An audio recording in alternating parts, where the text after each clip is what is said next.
Olá, Paulo Henrique, beleza? Beleza, André, como está você? Tudo bem, estamos aqui de novo, né? Batendo um papo. De novo, continuamos na nossa atividade, É, um papo convivial, né? um papo convivial. Isso é o mais importante. Pois é, aí já tá o mote, né? Vamos conversar então sobre convivialismo hoje, né? Isso, É, vamos conversar um pouco sobre isso. pois é, tem muito a ver com a discussão sobre a dádiva, para quem não conhece, né? A gente tá fazendo uma conversa que tá em torno do seu livro, Itinerários do Dom, né? Tá em torno da sua obra como um todo, das suas atividades, como, como um líder da inserção do movimento antilitarista de ciências sociais no Brasil e na América Latina. E também tem tudo a ver com o manifesto que está vindo aí, né? A segunda edição do Manifesto É, Convivialista, não é isso? bem, a primeira coisa eu acho o seguinte, a evolução da passagem do pensamento do Cahiers, sobretudo, Aham. que é o grande líder do movimento convivialista, Uhum. a passagem do debate sobre o dom para o debate sobre o convivialismo. Então, para o Eu público, penso assim, assim, é uma passagem da uma discussão sobre dom para uma discussão sobre convivialismo que é feita recentemente, né? Nos últimos anos, não é, é isso? pois é, eu penso assim, que o debate sobre o dom, ele terminava polarizando muito. Uhum. Tem pessoas que querem trabalhar sobre a solidariedade, mas não quer trabalhar sobre reciprocidade. Aham. Tem outros que querem trabalhar sobre a economia solidária. Outros querem trabalhar sobre reconhecimento. Então, há um debate teórico sobre os usos da dádiva que Uhum. terminava muito polarizando escolas e autores, não é? Isso é a primeira coisa. A segunda coisa é a própria ambiguidade do termo dom. O dom. Termina, por exemplo, no Brasil, tá ligado? É uma questão nobiliárquica, Dom Pedro, alguma coisa assim.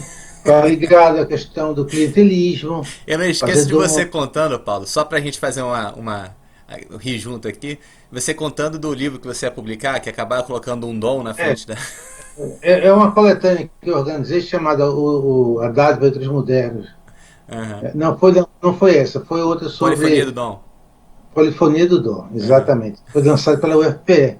E quando eu fui ver o desenho, a capa na gráfica, e aí tinha uma capa de Dom Pedro, um retrato lateral do Dom Pedro com o seu cavanhaque e tudo.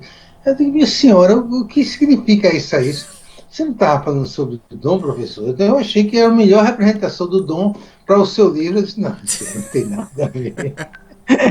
Então isso é Polifonias do interessante. Dom Pedro II. Ô, Pedro, é interessante, assim, há uma ambiguidade nos usos da palavra dom, né? Tanto no sentido do nobiliário, como no sentido religioso, como no sentido do clientelismo no Brasil. Inclusive, tem um texto de Teresa Salles, publicado na revista Sebrap, sobre a história da dádiva no Brasil. E quando eu procurei para ver, é a história do clientelismo. Então, isso é uma discussão, assim, é um problema terminológico das ambiguidades do termo dom, mas é esse problema mais teórico de escolas concorrentes a respeito dentro do campo, digamos, da sociologia, da antropologia.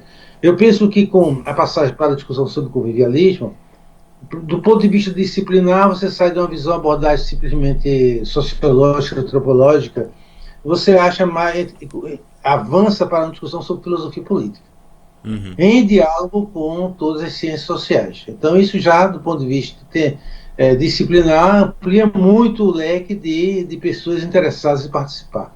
Em segundo lugar, coloca uma dimensão ética e política muito importante. A questão da ubris, da ilimitação. Uhum. E aí tem também que no manifesto não faz muita referência ao Ivan Illich, mas ele é a referência, Uhum. né? Porque é ele que vai trabalhar essa questão da ubris, É. da ilimitação da sociedade industrial, isso nos anos 70, né? Então veja bem que 50 anos se passaram. E dentro, se eu sinalizar o primeiro manifesto convivialista e o segundo manifesto convivialista, a questão da crítica à ilimitação do capitalismo é o elemento central que articula os elementos éticos, políticos, ecológicos, econômicos, morais, etc. Entende? Uhum. Então, assim, tem que ver que a ideia de convivialidade e convivialismo amplia muito o leque das pessoas que podem convergir para buscar uma nova ficção, Uhum. a busca de uma nova ficção, de uma nova utopia dentro do campo da sociedade contemporânea. Aham. Então, eu penso assim, que aí a discussão sobre a dádiva ela está presente na discussão sobre o convivialismo. Eu diria mesmo que é um tema central para articular a questão da qualidade dos vínculos sociais, mas evidentemente que a discussão sobre o convivialismo não só se abre do ponto de vista disciplinar para a filosofia política, mas como se abre do ponto de vista temático, incluindo uma série de elementos como a dimensão, a questão ecológica, que é fundamental no manifesto, que não estava bastante explorada, digamos, dentro da discussão sobre a dádiva. Mas a discussão sobre o dom, você dá muita ênfase à questão do relacional. Com o convivialismo, convivialidade, você abre para uma dimensão institucional, moral e ética bem filosófica, enfim, mais ampla, que permite contemplar outros aspectos da crítica contemporânea. Esse é um elemento importante. Eu acho que assim, o primeiro manifesto ele teve um bom destaque, mas ele é sobretudo, o segundo continua sendo um pouco francofone. Também mas já tem uma abertura muito maior. Você tem o primeiro manifesto, é sobretudo francofone, os pesquisadores, e são 60 e poucos signatários. O segundo, no qual você já é participante, você é signatário, somos mais de 300. Em diferentes países do planeta. Não é? Há muitos brasileiros. No primeiro manifesto convivialista, praticamente eu só me lembro de eu e Vandenberg. Não, e Genalto. Não era? Genalto também estava. Não sei se o Luiz Roberto estava também no primeiro. O Roberto também, isso. Roberto. Eu acho que era esse, 4 ou 5. Roberto Cardoso, né? Roberto Cardoso de Oliveira, o Genaldo, talvez o Sérgio Costa também tivesse, eu não sei. Sérgio Costa não estava no primeiro, não. Sérgio Costa entra no segundo. Sim. Sérgio Costa já entra depois de que ele através de conversas nossas, pessoais, e que ele vai, sobre o CAIE, etc., a difusão do CAIE do Brasil, que ele vai convidar o CAIE para ir a Berlim. E o CAIE vai dar uma palestra em Berlim. E aí começa o Sérgio Costa a se envolver muito com a questão do convivialismo. Né? Passa então a ser uma pessoa importante na difusão do convivialismo na Alemanha e indiretamente no Brasil. Né? Às vezes, sobretudo, ele da ISA também, ele tem um papel importante na difusão do convivialismo. Mas voltando para a questão do primeiro para o segundo manifesto, se ampliou consideravelmente o número de atores participando.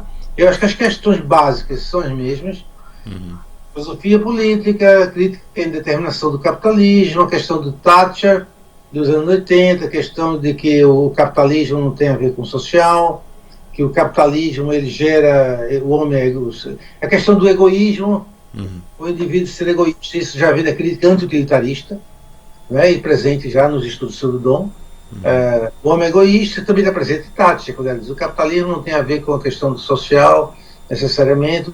No capitalismo as pessoas têm que acumular o lucro, quanto mais lucro melhor, e é melhor para todo mundo, quanto mais lucro houver.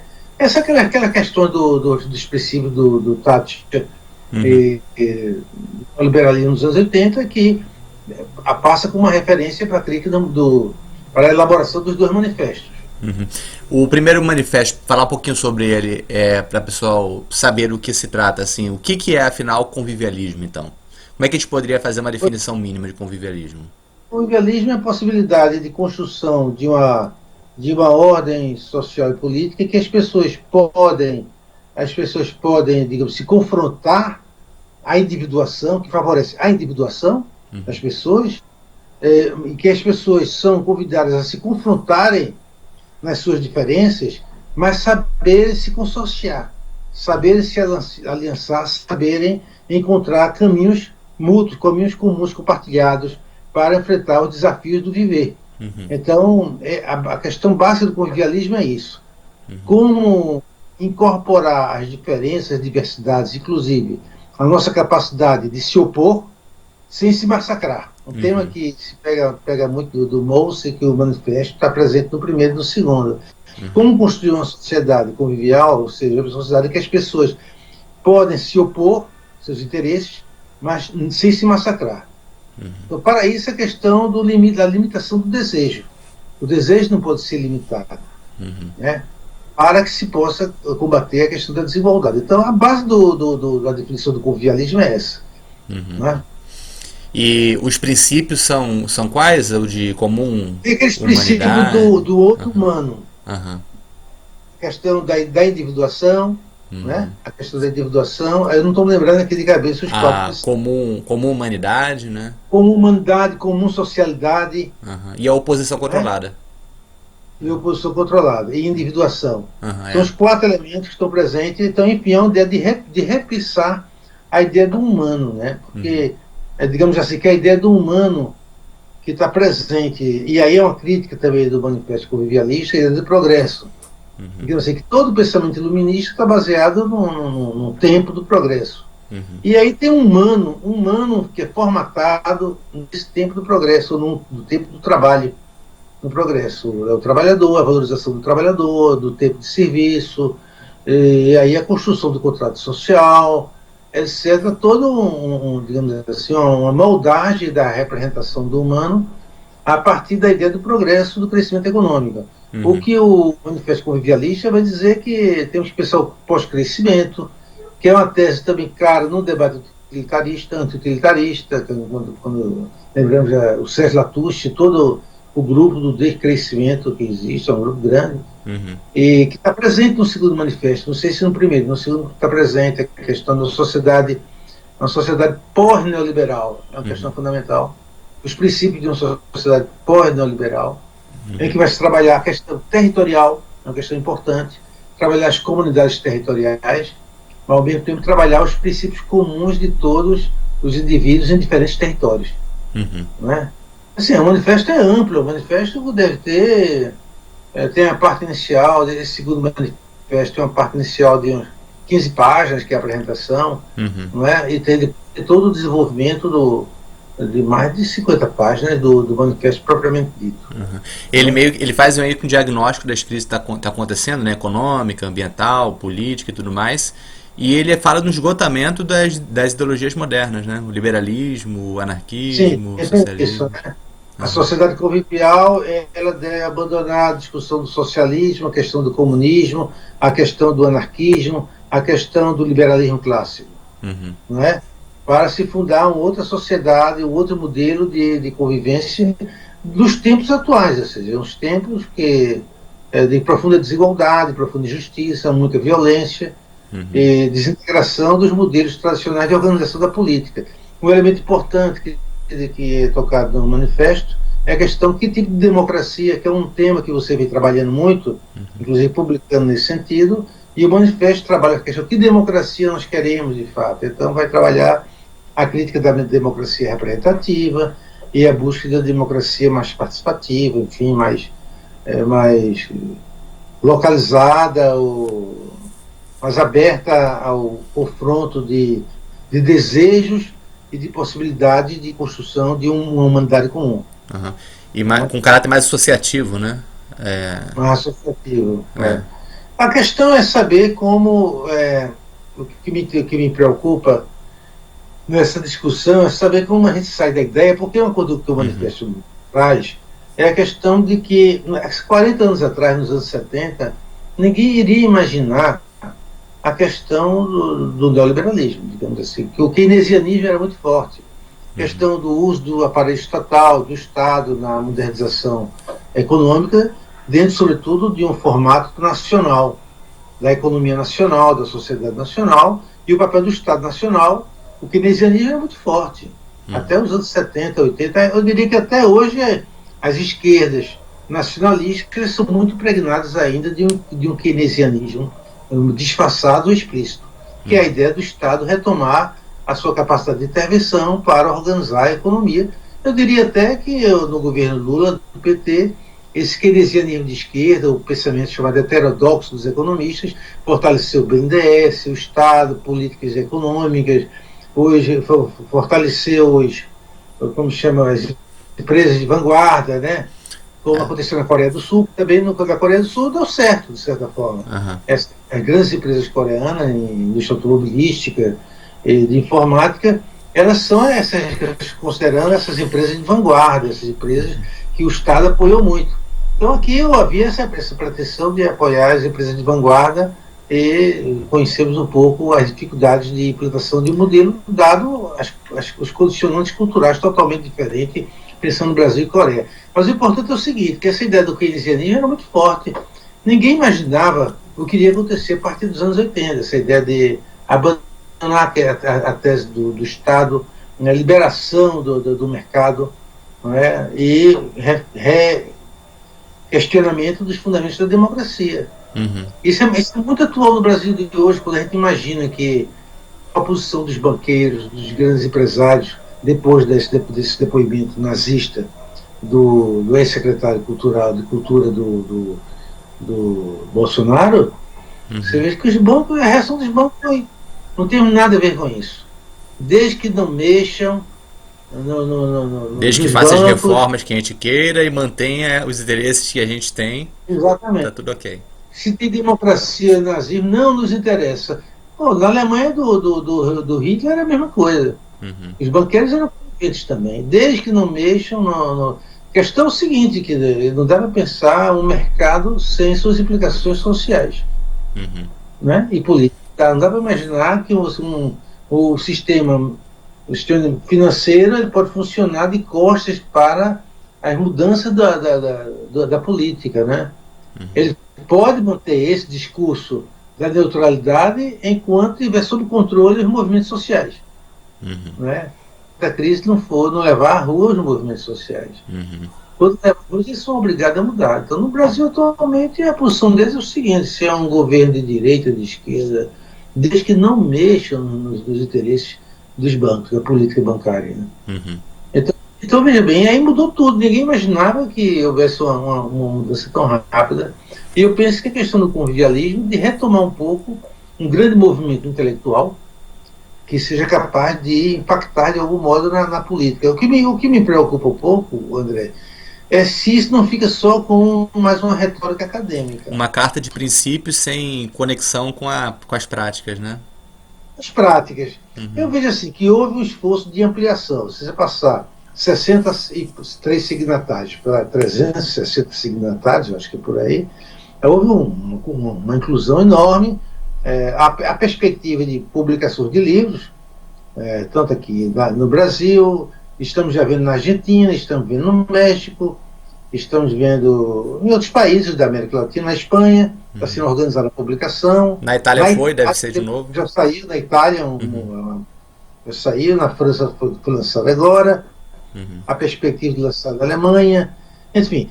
Ok, você amplia o debate, mas nós sabemos que os livros têm pouco impacto se eles não forem utilizados na sala de aula, não forem utilizados pelos sindicatos, pela igreja, pelos estudantes, pela juventude, pelos movimentos sociais. E aí tem algo que eu penso que tem que ser observado e analisado. Eu acho que a Silvia Cataldi, ela está com um projeto interessante sobre um observatório do amor, um observatório do amor que eles estão querendo criar na Itália, que é um pouco a criação dos indicadores e subindicadores. Então, na verdade, eles estão pensando que é a questão do amor. Existe já, por exemplo, uma questão da felicidade. Lá da OMS, né? Os índices, o indicador de felicidade, bem-estar, né? Criança abandonada, isso, aquilo. Então, casais separados, casais juntos, e por aí vai. São mil indicadores sobre felicidade. Eles estão querendo criar um indicador sobre amor.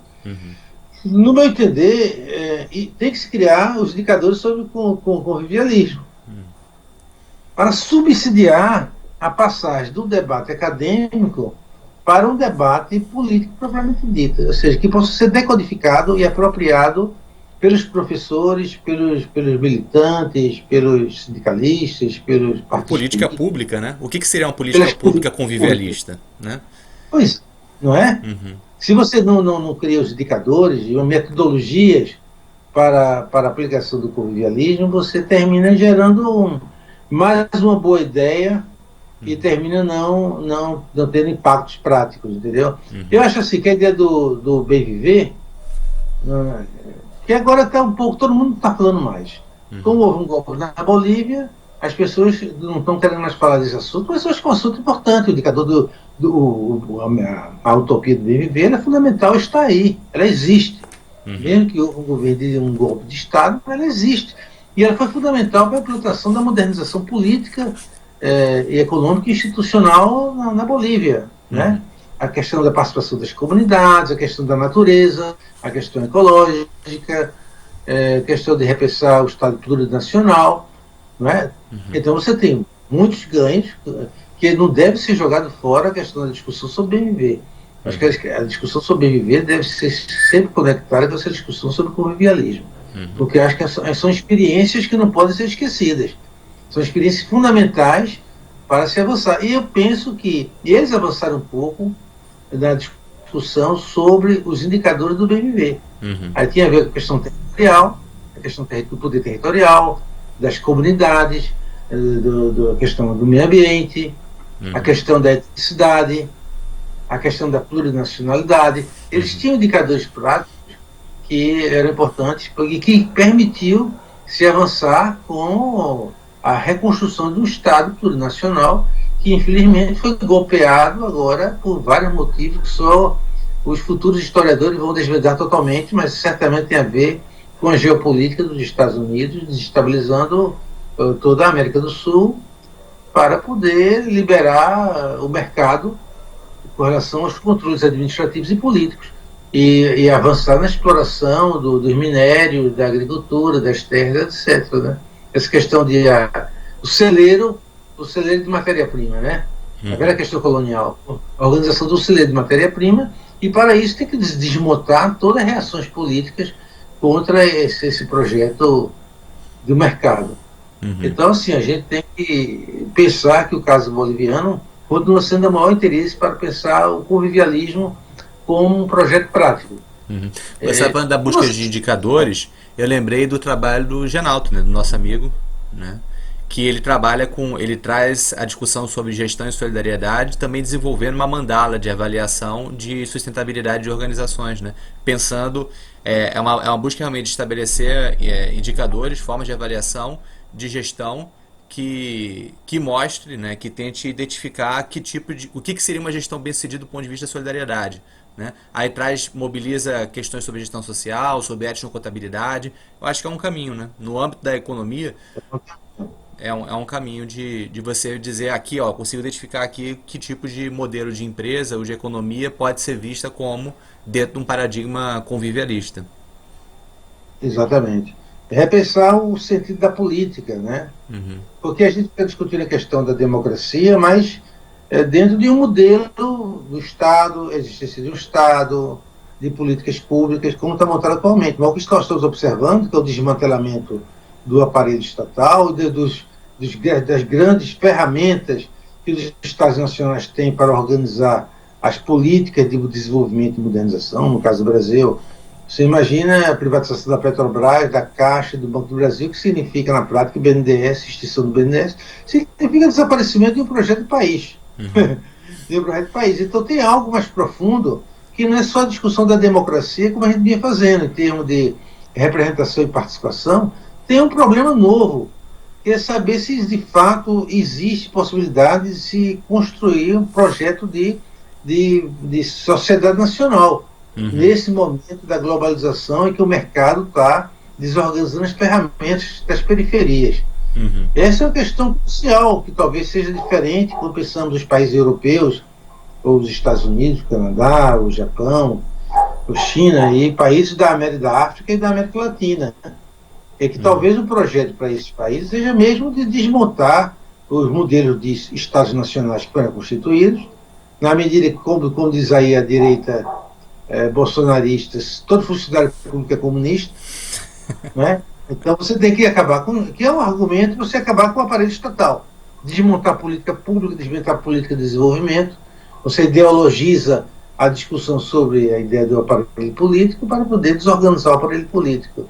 Então, veja bem, isso não é aleatório, no fundo isso tem de fato um projeto de desmonte das resistências políticas e culturais nacionalistas, para você poder implementar um outro projeto de modernização a nível global. No caso brasileiro, a gente está gravando isso no contexto daquele vídeo infeliz do lançamento do programa de fomento à arte nacional. É assustador você ver o desmonte desses instrumentos e metodologias para a construção de um país que concilie liberdade e justiça social, para construir uma concepção de nacionalidade que é de cunho autoritária, que vem junto com uma montagem de um sistema de economia neoliberal, né? Então, o movimento do atual governo ele vai completamente na contramão, né? Só que com essa fantasmagoria de construção de uma nacionalidade, só que sem lastro, né, em uma metodologia de construção dessa nacionalidade em termos de política pública, em termos de instituições de garantia social, proteção, Constituição de cidadania e tudo mais. E aí tem um elemento que eu acho que o primeiro e o segundo manifesto não abordam mais profundidade, que é a questão da informação. Uhum. Eu não me lembro, eu falo da questão tecnológica, novas tecnologias, mas a questão da manipulação da informação e da desinformação é um elemento fundamental para discutir todo o que está acontecendo. Você veja que com o que aconteceu agora com o discurso nazista. No primeiro, muita gente não sabia nem o que é nazismo. Grande parte da população não sabe nem o que é isso. Acho até graça. A ver que no carnaval vai aparecer um bocado de gente. Vai, com certeza. Não está entendendo? Fantasiado. A pessoa não sabe que é nazista, que a grande parte da população não sabe o que é isso. Então, se é judeu, ele não sabe, não entende essa história, né? Em segundo lugar, sim. Ele só caiu na realidade, só caiu porque teve associação com o discurso do Goebbels e a comunidade judaica tirou o apoio, né? Ameaçou, claro. Né? Por causa disso. Digamos assim, que o espelho crítico foi a comunidade judaica. Porque dentro, assim, a população, os políticos, não. É como se assim, é uma memória aparentemente tão distante, tão antiga, que as pessoas não têm a memória. Elas, sobretudo, não têm a memória da tortura. A memória do que foi a tortura do Brasil. Ao contrário que a gente está vendo, você viu no Peru, né, o museu, você veja no Chile, na Argentina, tem museus que ajudam os jovens, as escolas, as pessoas vão saber o que aconteceu há um tempo atrás. Aqui não tem nenhuma memória sobre isso. Então, estão desmontando a comissão de memória, estão desmontando todo o trabalho de memória da ditadura. Verdade. E aí as pessoas não têm essa memória do que é democracia, do que luta contra o totalitarismo, do que luta contra o fascismo. Por um lado, as pessoas não têm, mesmo setores da classe média. Por outro lado, as classes dirigentes, elas não estão muito interessadas também com a democracia. Assim, os empresários, os grandes empresários, os banqueiros não estão. E o setor político, eu me pergunto, eu acho que eles têm interesse em manter a representação política, porque isso faz parte do jogo de interesses, da reprodução do estamento político.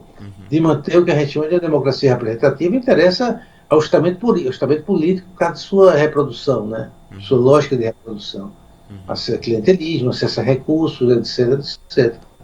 Mas, assim, para os grandes empresários e os banqueiros, absolutamente não é relevante. Pelo contrário, quanto mais for um sistema político, de gestão política mais autoritário e que tenha impacto sobre o social, né? Não cala a boca, melhor, né? Sim. Agora, o que aconteceu no Chile recentemente assusta esse pessoal, porque eles tinham esse modelo do chileno como sendo um modelo de reforma do Estado, etc., da economia, e o que aconteceu no Chile pode acontecer aqui também. Nada impede que isso venha a acontecer a qualquer momento, né? Então, se bem que esse governo... esse governo também ele funciona na base de uma intimidação em que, se isso vier a ocorrer no Brasil, né, você tem sempre esse espectro de uma ditadura que pode se implantar sob o pretexto de manipulação, de manifestação popular, né? Exatamente. Então o Brasil é complexo. Informação da opinião pública. Eu acho que não vi no manifesto essa antiga questão do pragmatismo norte-americano, do Dewey, né? Da opinião pública, que ele já tinha essa preocupação com a questão dos meios de informação, tecnologia, a imprensa e a formação da opinião pública, formação da opinião pública imediata, a nível de vizinhança, do Cooley, né? Mas também a nível da cidade, ou seja, como as tecnologias, a imprensa permitia ampliar os mecanismos de formação da opinião pública. Isso é uma discussão fundamental, não é? Como a partir da vida local. Eu não vejo ainda nos manifestos, eu acho que isso é uma etapa, faz parte do debate. Tudo que eu estou fazendo em consideração aqui não é. Eu acho que o manifesto está ótimo. Eu estou dizendo assim, o o pós-manifesto, assim, o que o Aham, manifesto vai suscitar como questões práticas. aham. Uma delas é a formação da opinião pública. Você citou já Entendeu? duas, né? A questão da formação da opinião pública e a questão de construção de metodologias e indicadores, né? Você acha que tem duas? Exatamente. Uhum, Nós vamos ter que, em algum momento, avançar com essa discussão. uhum, Em algum momento. Porque senão fica muito no debate teórico uhum. dentro da academia. É. Né? A própria Falando sobre as academia, influências, então, porque o Manifesto Convivialista ele tenta fazer uma confluência de diversas novos saberes, novas práticas, novas explorações éticas no domínio da teoria do reconhecimento, na questão do care, nas discussões sobre todos esses paradigmas relacionais ou intersubjetivistas que estão sendo explorados nos últimos tempos. O Manifesto Convivialista tenta criar uma convergência, falando assim, olha, todos estão indo mais ou menos para o mesmo caminho, né? Isso é interessante do ponto de vista de uma reflexão ética, política, acadêmica e tal, mas tudo disse, a questão é e como é que aí? isso vai para o social mais amplo, né? Não Uhum, é? E sim. aí, para onde nós vamos? Uhum, Porque boas ideias são sempre importantes, as boas ideias, sobretudo em momentos de crise. Agora, boas ideias que possam ter impacto na formação de uma opinião pública democrática. uhum, Não é? Eu sim. acho que eu vou ter que lançar o manifesto, porque aí ali você tem os princípios doutrinários, ali reúne um conjunto de abordagens teóricas, de disciplinas, de atores de diferentes países, em Uhum, torno de um ideal comum que interessa a todos nós, independente de estar no norte ou no sul, todos estamos compartilhando a mesma preocupação, e ver o que vai sair a partir daí, que não basta só lançar mais uhum, um livro que vai ser lido por alguns, por outros não. aham, Nossos programas de pós-graduação necessariamente não integram essa discussão, uhum, né?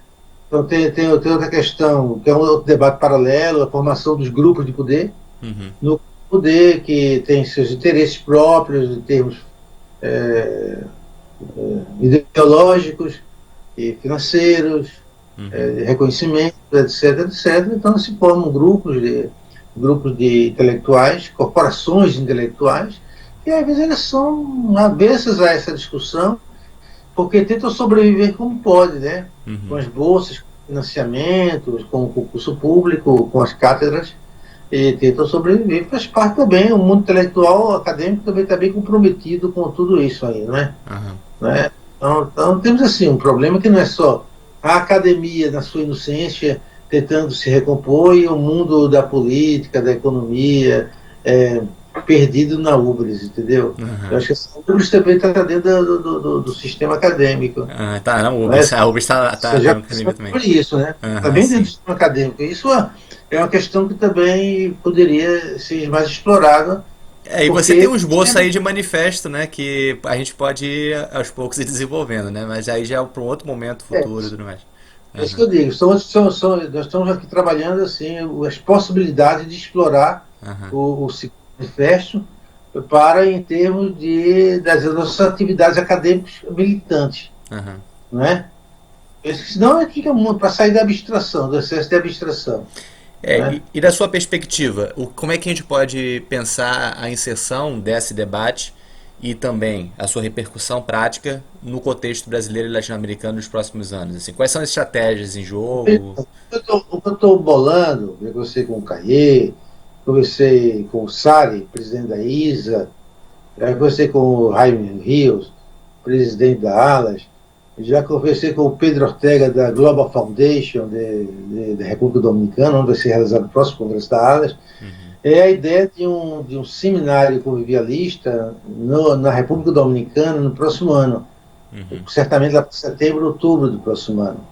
A Global Foundation já realiza há alguns anos um seminário internacional, pós-colonialidade, etc., e tem todo o interesse de bancar essa discussão uhum, do convivialismo, com o apoio da ALAS, com o apoio da ISA, com o apoio e das associações do MOUS e uhum, das associações nacionais. A ideia que eu acho, para também não ficar só na discussão acadêmica, que fosse uma discussão de alto nível. uhum, Se não fosse um congresso tradicional, a apresentação de papers, etc., de ponências de comunicações, mas assim, trazer grandes especialistas mundiais uhum, de todos os continentes, Então é algo mais seletivo, será um evento de 40 pessoas, 50 pessoas, mais seletivo, que você tivesse 2 dias intensos de discussões teóricas, e aí as ideias, a partir do manifesto convivialista, todo mundo trabalhando as várias problemáticas teóricas e metodológicas resultantes do abordagem convivialista comum, que já é interessante, você não dispersa o debate, já tem um eixo de discussão, e que reservasse o terceiro dia para uma discussão sobre os usos práticos das ideias que foram trabalhadas nos 2 primeiros dias. O primeiro e o segundo dia seria a mesa dos comensais, todo mundo na mesa bebendo e comendo. No terceiro dia, todo mundo na cozinha de novo. Na cozinha de novo. Volta para a cozinha. Porque aí você poderia sair uma série de produtos em termos de construção, de ações práticas, que certamente eles são diferenciadas. Você pega o Caribe, você pega a América Latina, você pega a África, você pega o Oriente Médio, você pega o Japão, você pega a Índia. Certamente a particularidade de cada uma dessas regiões e sociedades que mereceriam implementações diferenciadas. Mas eu achei que isso poderia, no terceiro dia, convidar os pesquisadores a pensar em conjuntos, sejam pesquisas comparadas, seja o desenvolvimento de novas metodologias de intervenção, seja inclusive criação de um organismo internacional, né?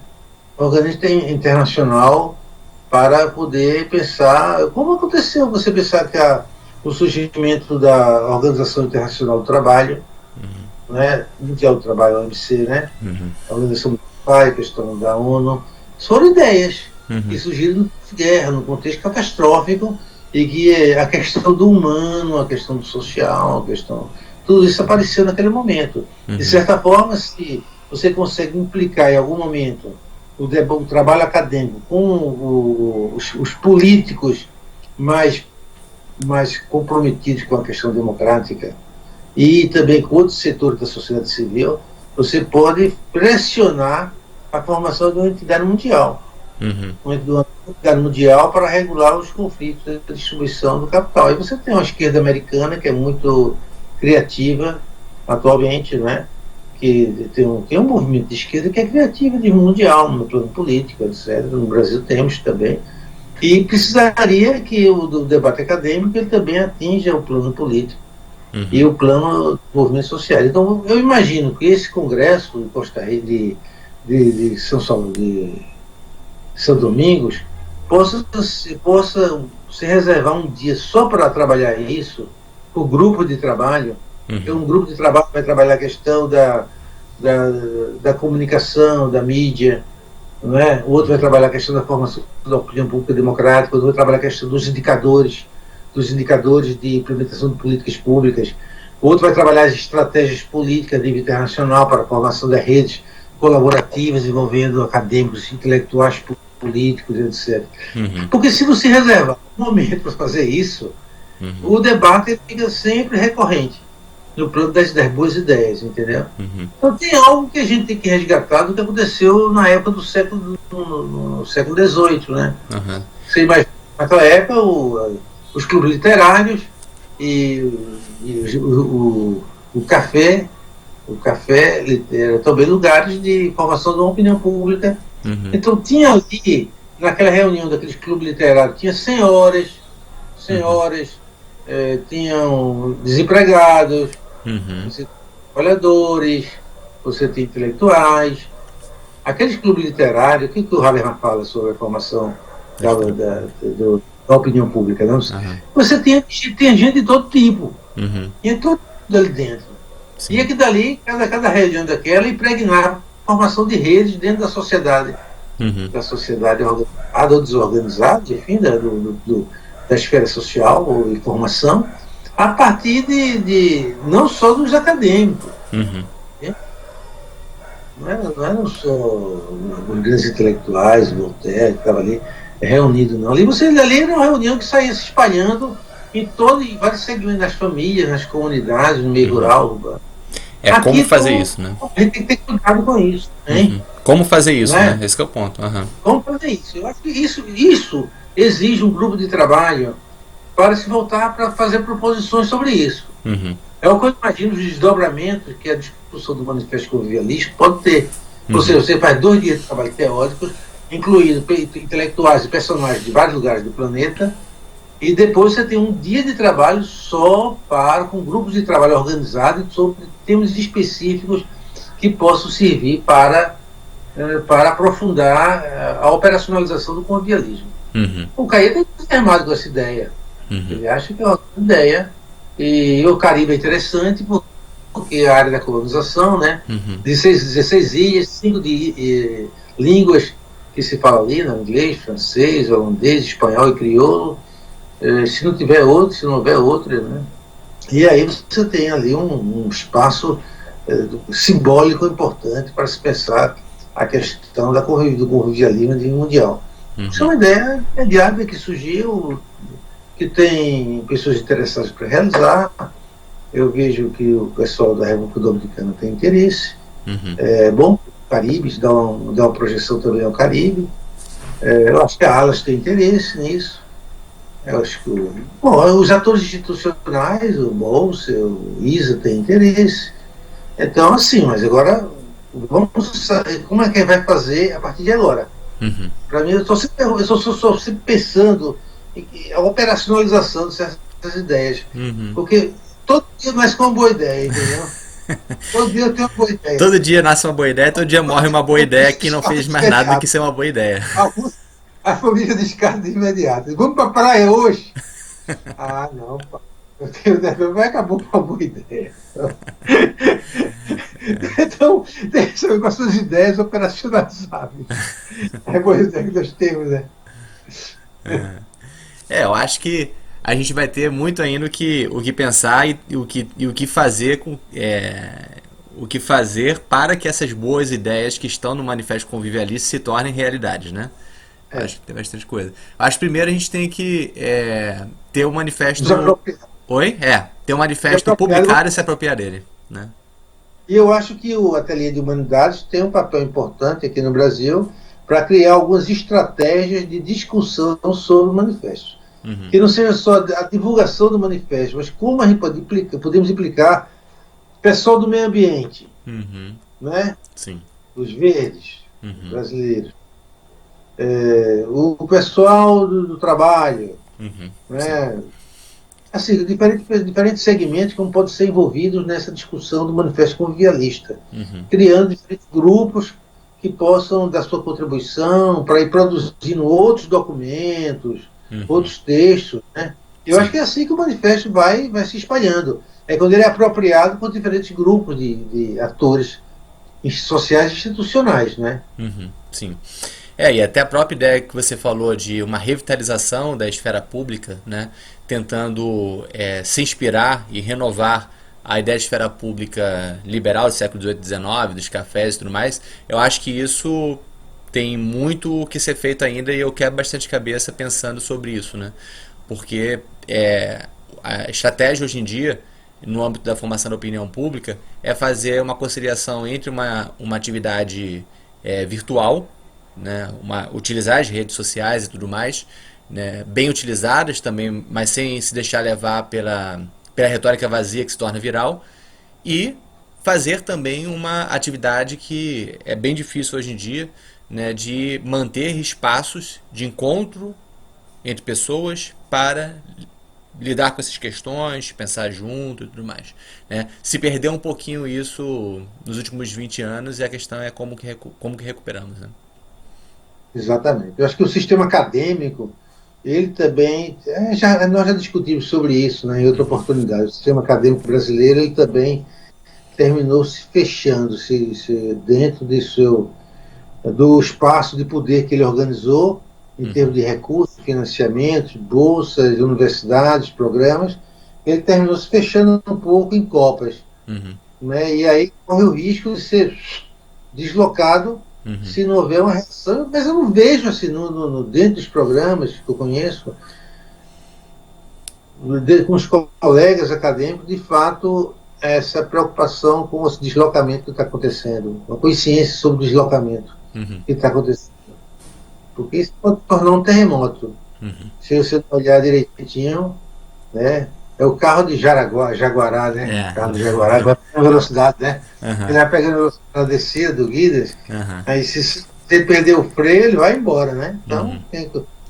Então tem que ter cuidado com esse carro do Jaguará. É Jaguará ou Jaraguá? Jaguará, eu É acho. um nome difícil. Eu acho que é Jaguará, Isso é Jaguará. coisa da modernidade, é A Jaguará. metáfora, que tem lá no Você pega, Consequências da se o seu Modernidade. carro pega velocidade sem freio, Aham. depois você não consegue parar ele. Então, nós da academia temos que ter consciência que nós somos um pouco esse carro do Jaguará. Senão a gente tem que tomar cuidado, a gente pega a velocidade e depois não consegue frear. Nós já Aham. estamos observando corte de orçamento, de bolsas, de recursos para a universidade, criminalização das universidades públicas.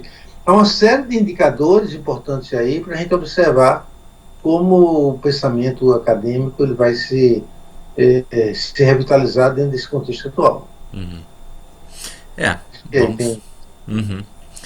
Vamos ver os desafios para os próximos dias, urgente. Então acho que por hoje eu acho que a gente, o primeiro papo sobre o Manifesto Convivialista, já dá caldo, né?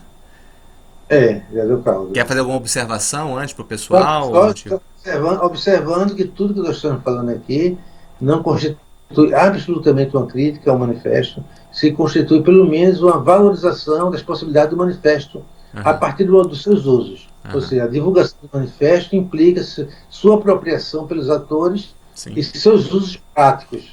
Isso é absolutamente central, porque há também uma tendência acadêmica, e isso é muito comum no Brasil, de apenas fazer elogios, né, de amigo a uma coisa que vem à tona, um livro novo, um artigo novo, tudo mais tal, e ele morre exatamente nisso, né, porque ele morre na não apropriação, uma apropriação crítica, né, daquilo que é feito. Né? Na política de não refletir criticamente sobre o que é proposto para poder aperfeiçoar, o que acontece é que aquilo morre, né? Morre na camaradagem. Eu acho que tem que guardar o espírito de militância. Você não tem que ser necessariamente ser militante sindical, entendeu? Não é isso. Eu não sou. Mas se guardar o espírito da militância, sabe? Assim, o que você pensa, o que você elabora, o que você está construindo intelectualmente, teoricamente, é que deve ter um uso.